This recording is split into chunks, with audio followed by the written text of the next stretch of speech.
तर आज सकाळी आपापल्या जुन्या अगोदरच्या ग्राउंडवर वर्कआउट वगैरे करून झाल्याच्या नंतर घरी वगैरे आलो, फ्रेश होऊन निघालो, आपल्या ड्युटीवर निघून गेलो.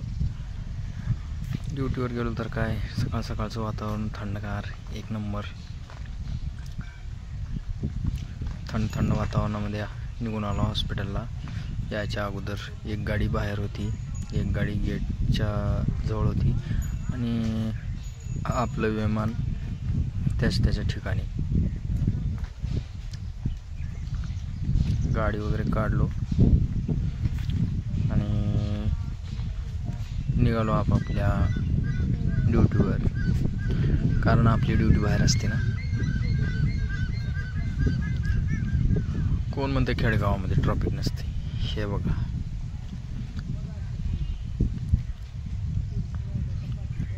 ट्रॉफिकमधून थोडं पुढं आलो तर काय धुराळाच धुराळ आहे.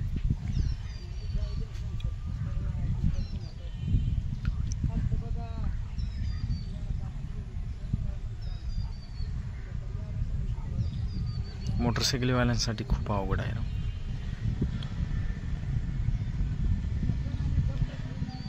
मग थोडंसं पुढं आलं तर आपली लालपरी पण धुराळास पस्कलास निघून राव.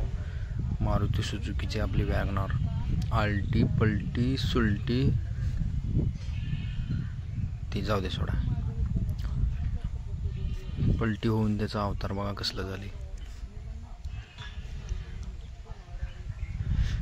सकाळचं खेडेगावातलं नेचर, वा काय व्ह्यूज आहे राव. मग दुपारच्या गावाला आम्ही निघून गेलो, सुपरफास्ट हायवेने गेलो. पुढे बैलगाडी, पाठीमागे आम्ही. गाडी वगैरे लावली जेवणाच्या ठिकाणी.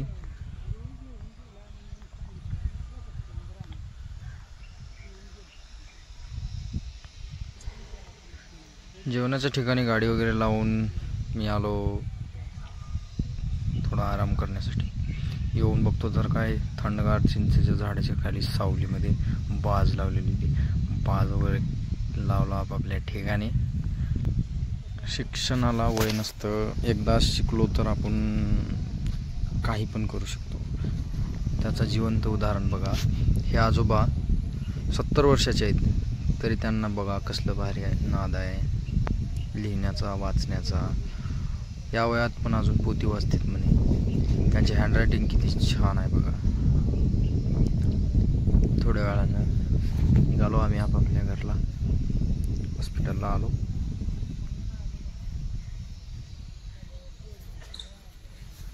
व्हिडिओ आवडल्यास लाईक, शेअर आणि सबस्क्राईब करायला विसरू नका बरं का.